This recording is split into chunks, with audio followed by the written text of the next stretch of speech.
benefit of the doubt. This is a kind of a heady series, right? Intellectual kind of approach, which is helpful because as followers of Jesus, there's no need to bury our head in the sand, pretend that certain things don't exist. God can handle truth. God can handle our questions and our doubts and the things that we bring to him, right? And so through this series, we're exploring a lot of those things. Now, hopefully today you brought your doubts and your skepticism and your questions, because we're gonna be looking at this question in this series about faith and science. Doesn't faith stand in opposition to science? That's the big question, right? That a lot of people have, and maybe you'd ask it this way. Doesn't science disprove faith? Like when I hear about science, it seems like it always disproves faith. And isn't that true? And maybe you've had that question, or maybe you've had a friend who had that question, and it caused you to push aside the whole God thing, maybe put God at arm's distance, because you're like, man, how do I reconcile what I see and what I perceive in the science community with what I see and perceive in the faith community? And how do I put those two things together, and how do they coexist in my world? And if that's you, I'm hoping that you'll be open to this conversation today.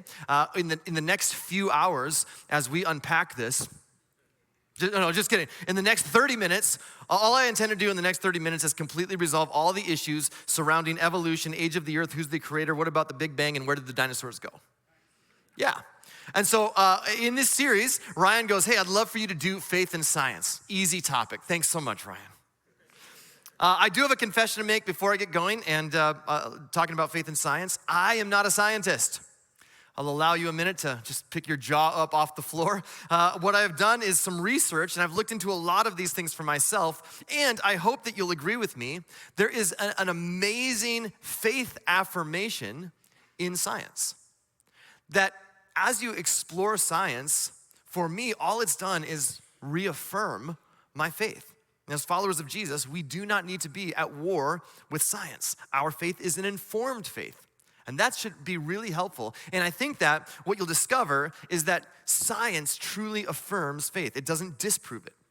I heard this story about a little boy who got home from church, and he asked his dad asked him, what did you learn at church today? And the little boy said, well, we learned about faith. And the dad said, oh, okay, well, what is faith? And he said, faith is believing in something that you know isn't true. And Dad's like, I'm not sure that's quite correct. And unfortunately, science in our sort of modern world, in our society, has become somewhat politicized in our culture. So oftentimes the message that comes ringing through is that, well, faith and science are mutually exclusive. If you believe in faith, then you must be anti-science. If you believe in science, you must be anti-faith. The two can't cohabitate. If you're gonna have faith, you pretty much have to disconnect your brain and just believe a bunch of nonsense. Or if you're gonna believe in science, then you pretty much have to suspend any belief in anything supernatural. And so let me give you a couple of myths when it comes to faith and science. The first one is that scientists are anti-faith. Now that's a myth. To think that scientists are anti-faith. Over the last couple of decades, there's been a movement called the New Atheists, led by Richard Dawkins, who wrote God Delusion. They've gotten so much airtime because what they've claimed is that if you're gonna believe in science, scientists are anti-faith. An intelligent person would never choose to be a person of faith. That's their premise, because you aren't basing your life on empirical evidence. But this myth simply isn't true. In fact, in the faith, in the science community, there is a growing sort of momentum for faith. There's a growing unity around faith. Elaine Howard Eklund is a professor at Rice University. She published a book called Science versus Religion. Here's a summary of her work. She says this: Eklund surveyed nearly 1,700 scientists and interviewed 250 of them. She finds that most of what we believe about the faith lives of elite scientists is wrong. Over 50% of them are religious. More and more and more, as scientists explore science and they explore creation, they explore the world that God has created, there is a growing sense that there is a creator and that there is a divine design to all of this. And just saying I have to deny anything supernatural is becoming an untenable position in the science community. Here's another myth that we need to deal with. It's the opposite of this. It's that Christians are anti-science. If you're a follower of Jesus, you probably just believe in a lot of supernatural nonsense, and that means you have to just deny that science exists. In 1632, Galileo proposed that based on his observation of the stars and the planets, the sun does not revolve around the earth, but rather the earth revolves around the sun. The church at that time found this to be heresy. They said, you cannot believe that because Psalm 104 says this, He set the earth on its foundations, it can never be moved. That was their basis. This is an example of saying, okay, we've got to take this one verse literally and we're going to shut off our brains to anything else that might contradict that. Because of their reading of the scriptures, Galileo was charged with heresy and put under house arrest for the rest of his life. This is a huge misstep by the church. But isolated incidents like this don't build a case that followers of Jesus are anti-science. For followers of Jesus, all truth, no matter where we find it, all truth is God's truth.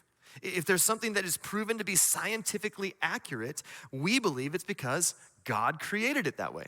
So you don't have to fight against proven science.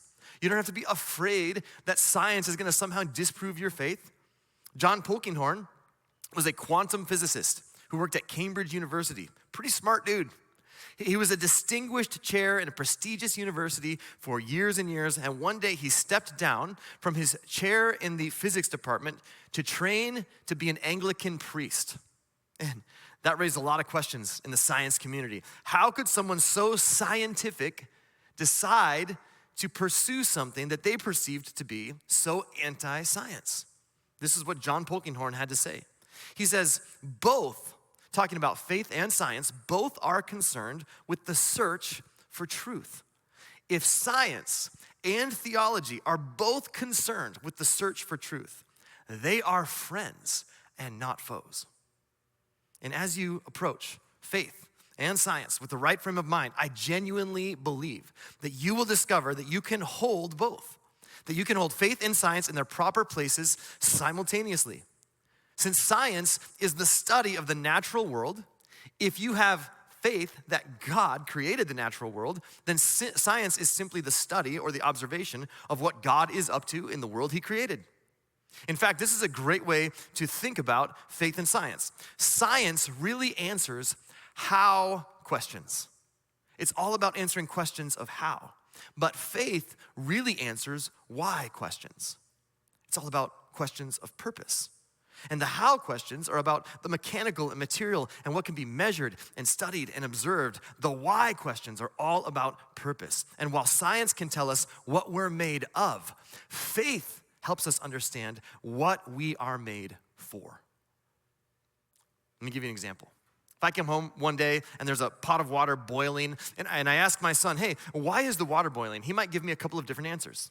He might say this, well, the water is boiling because I turned on the stove, which triggered a chain reaction, which has brought heat to the conductive metal of the pot. It's now raising the temperature of the water molecules past the boiling point. Now the water molecules can break their attractive bond and just the hydrogen can bond and escape as gas. What did you think was happening? And that would be a correct answer. He could also say this, I'm making mac and cheese, Dad. And that would also be a correct answer. Now, one of those answers how, and the other one answers why.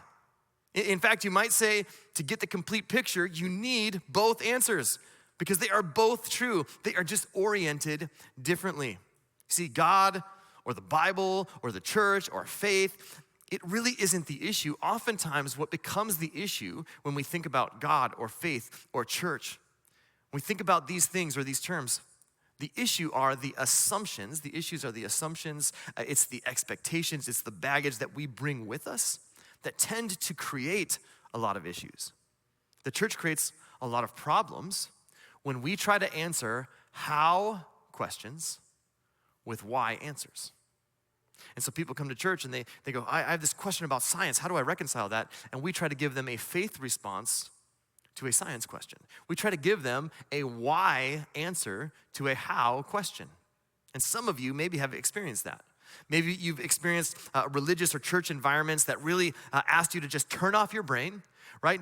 Don't ask any questions, just blindly believe, bury your head in the sand. The Bible says it, I believe it, that settles it.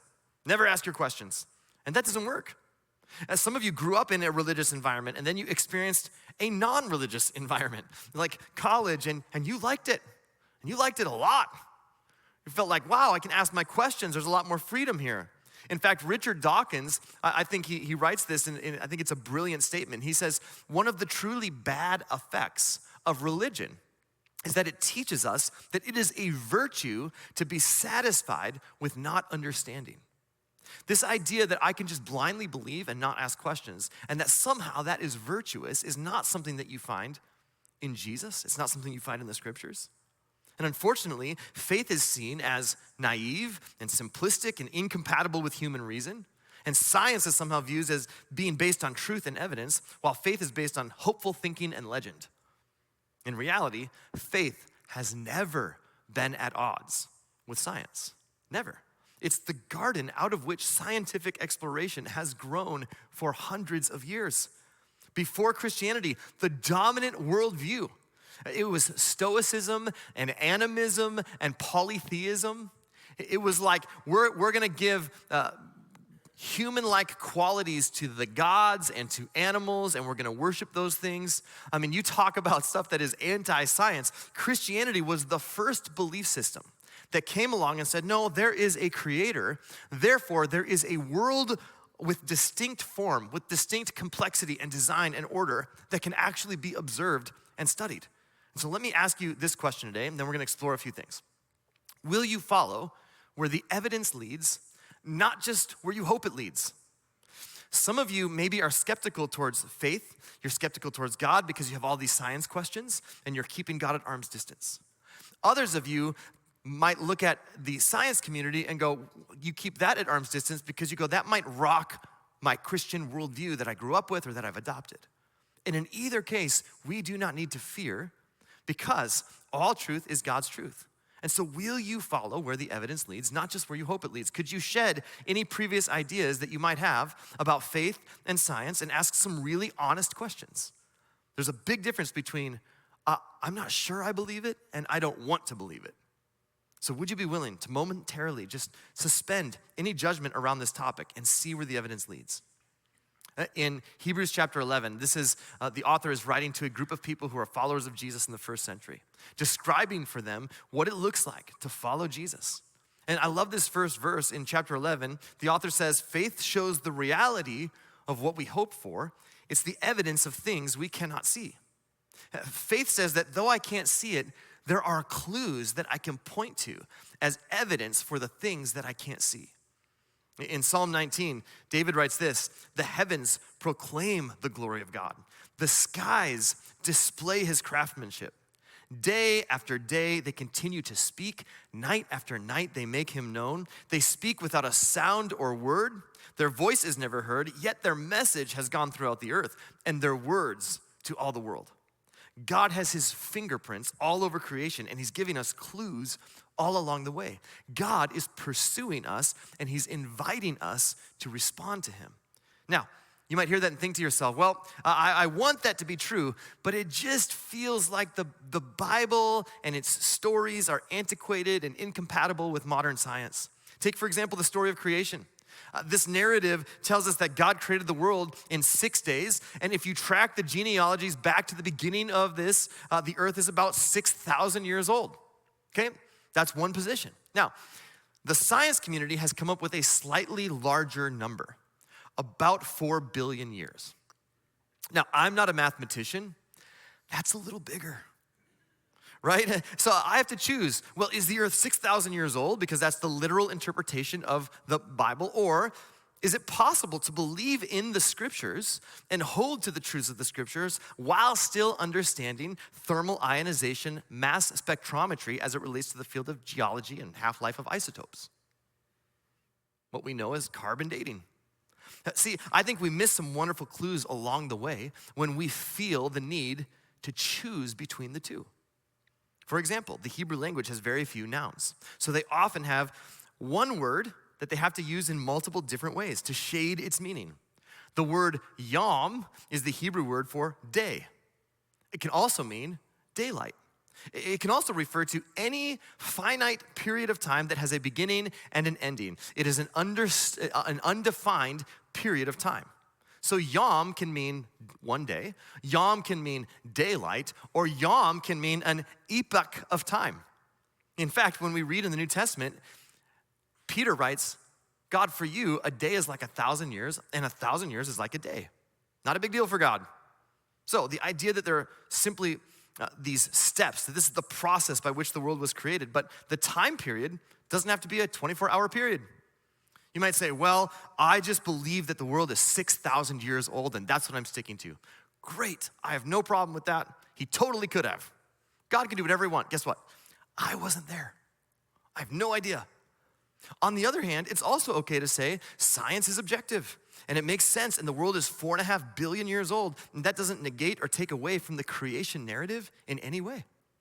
Because the creation narrative isn't specifically about how, it's more about why. I've personally found science to be very faith-affirming because I'm not trying to answer how questions with why answers. When I come across something in science, it tells me how something happens, and then my faith leads me to ask why. Then you've got things like evolution. Many point to the idea that evolution disproves faith in God or the idea of creator or creative design. But if you're gonna believe in evolution, if that's where you're gonna put your faith, then you've got to answer the question, what do I do with what is called the Cambrian explosion? Now, this is a period where nearly every major animal group that we have today started to appear and show up in the fossil record. And what do you do with the fossil record? If something evolved from this to that, then there should be transitional fossils. There should be thousands and thousands and thousands of transitional fossils of all these favorable mutations, but they don't exist. Evolutionary biologist Stephen Jay Gould would write this: the extreme rarity of transitional forms in the fossil record persists as the trade secret of paleontology.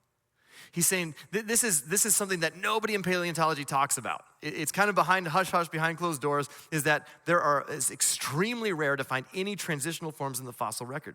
He says the evolutionary tree that adorns our textbooks have data only at the tips and nodes of their branches. The rest is inference.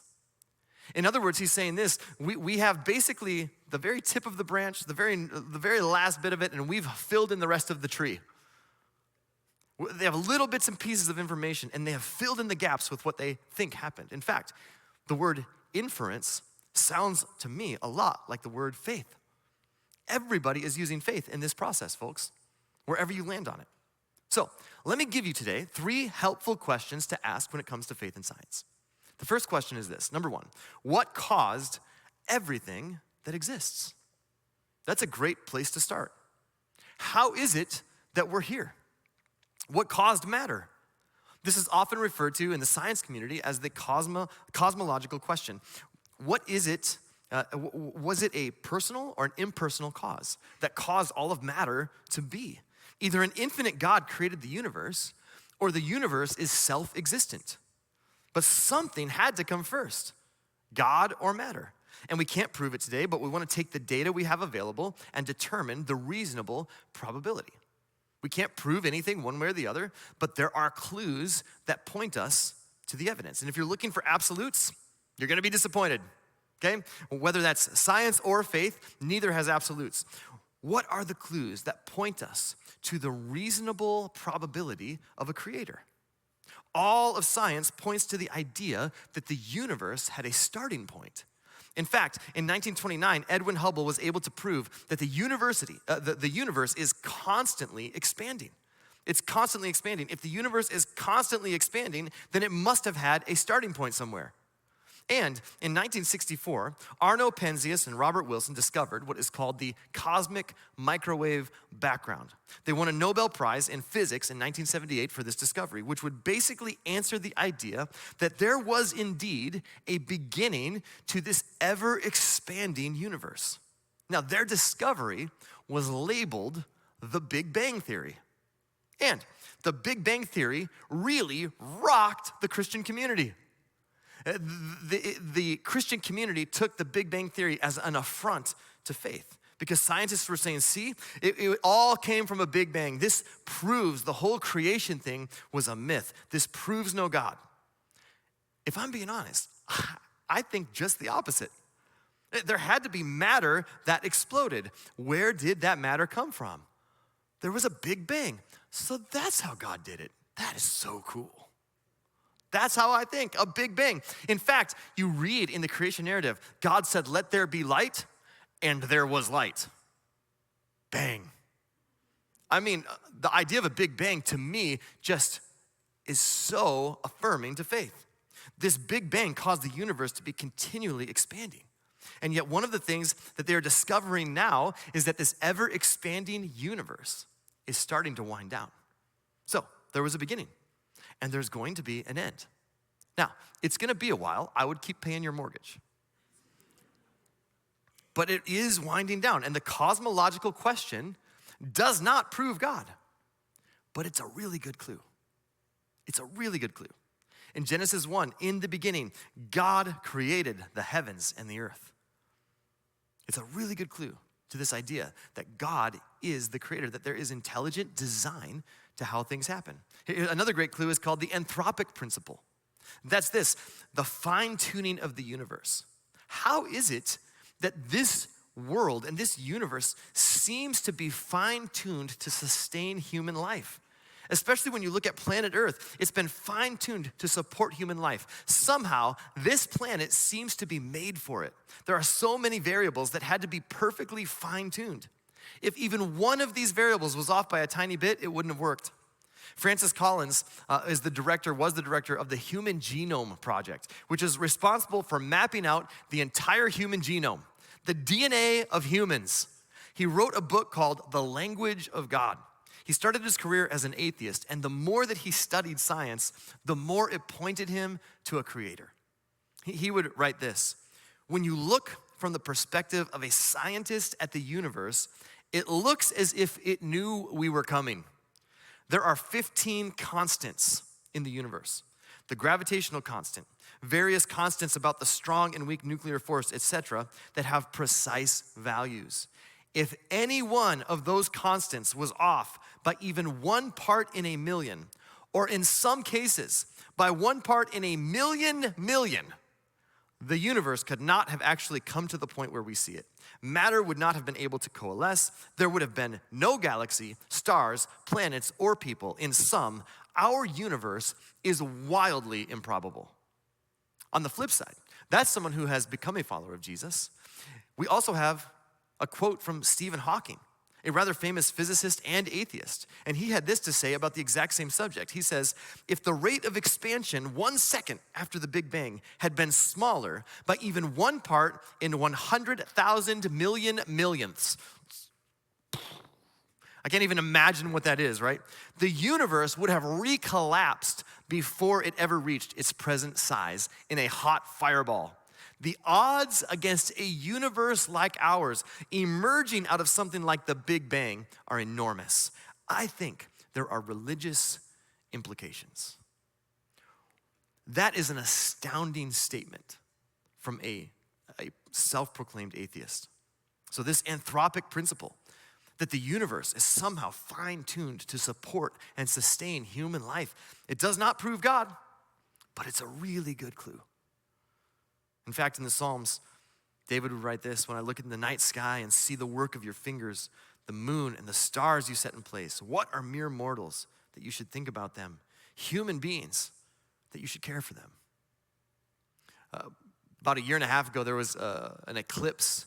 It took place sometime around midnight, and so we decided we're gonna look at this with the kids. And so we went out and went outside, and myself and my wife and all of our kids are just laying in our driveway at midnight, looking up at the skies. We did see Starlink fly by. Thank you, Elon Musk. That was pretty fascinating. And we sat there and we watched this lunar eclipse. It's just amazing when you think about how everything is perfectly in tune, how everything is in order. It's not proof of God, but it's a really good clue. Now, here's the second question we should ask. What caused the human desire for morality? Why is it that universally we have some agreed upon things that we agree are right and wrong. Now, not everything, but there's some things that just universally we go, yeah, this is right and this is wrong. C.S. Lewis wrote a book called Mere Christianity. It's been around for a long time. And in the first section, he has a title, Right and Wrong as a Clue to the Meaning of the Universe. Lewis demonstrates there's a universal sense of morality in every culture. There is a universal understanding of right and wrong that seems to be hardwired into every human being. What if God doesn't actually exist? What does that make us as human beings? Scientist Carl Sagan said that we are cosmic accidents. We are cosmic accidents. But one of the clues that tends to push against that is the idea of morality. The sense of right and wrong that's hardwired into human beings. Why is that? I would suggest it's because we're created in the image of God. There is something in us that draws us to this. And while different cultures have different standards, everyone has some kind of standard of morality. In Ecclesiastes chapter 3, this is a journal entry from a guy named King Solomon who lived in the Old Testament times. He was one of the kings of Israel. He writes this, God made everything beautiful for its own time. He has planted eternity in the human heart.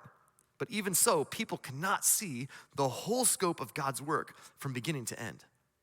Solomon says, but he has set something. He set eternity, this idea, this concept, this construct. The fingerprints of God are somehow imprinted on our heart. And he has set in your heart and in my heart a sense of right and wrong and a sense of eternity.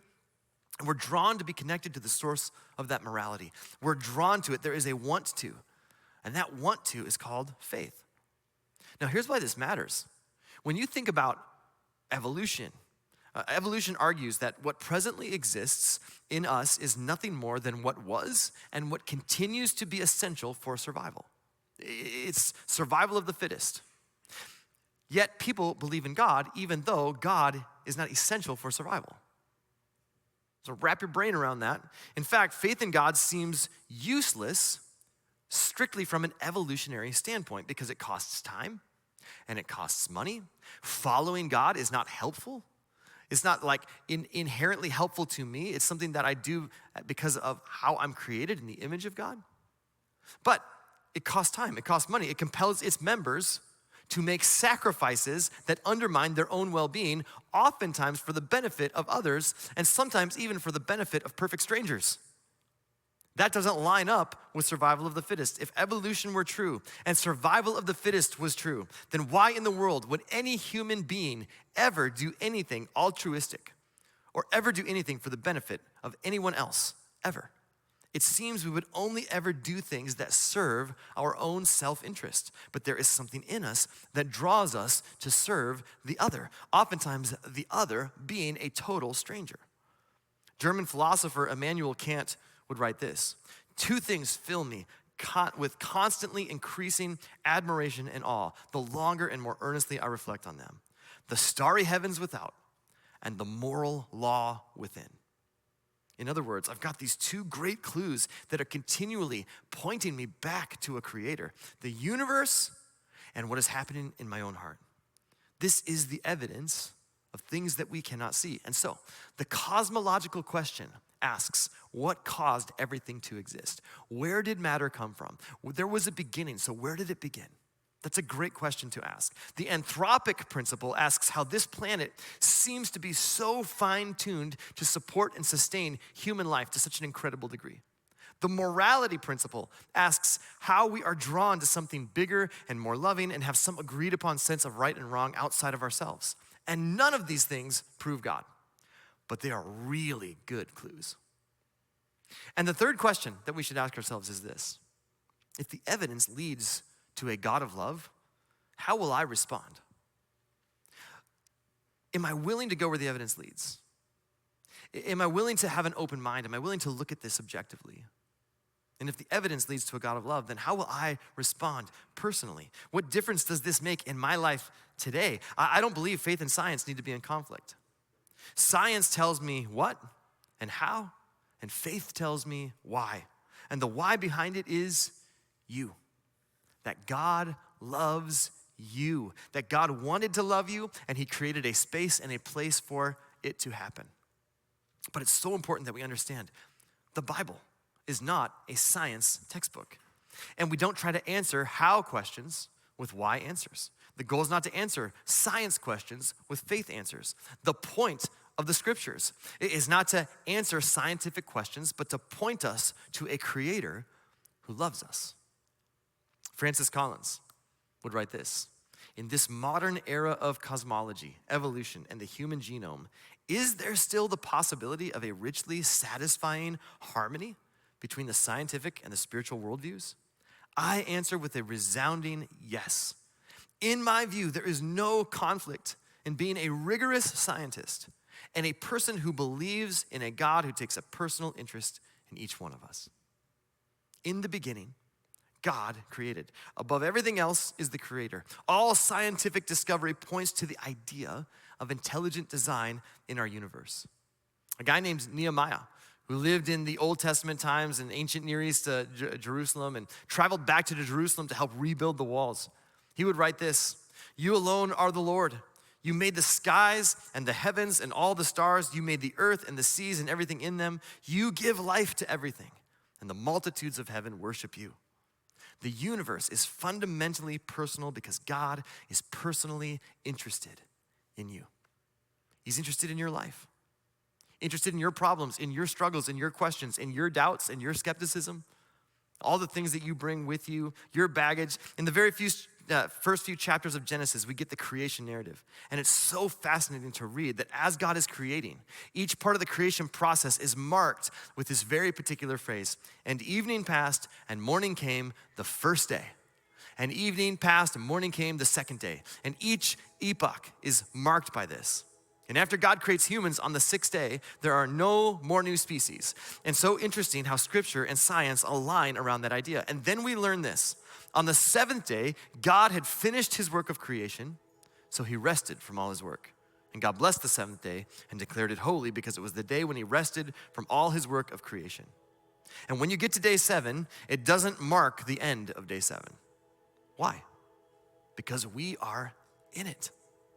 We're in it right now. It's one of those finite seasons, an epoch of time, and God is inviting us into his rest. He's inviting us into relationship with himself. The natural world is fine-tuned for life, but God has brought with it the spiritual world, which is fine-tuned for love and relationship.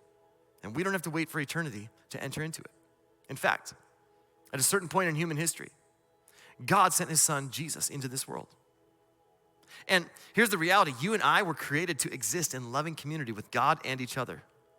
But at some point, every one of us, from the first human beings to every one of us today, said, God, thanks but no thanks. I got this. I'll do it on my own. And it caused brokenness between us and God and us and each other.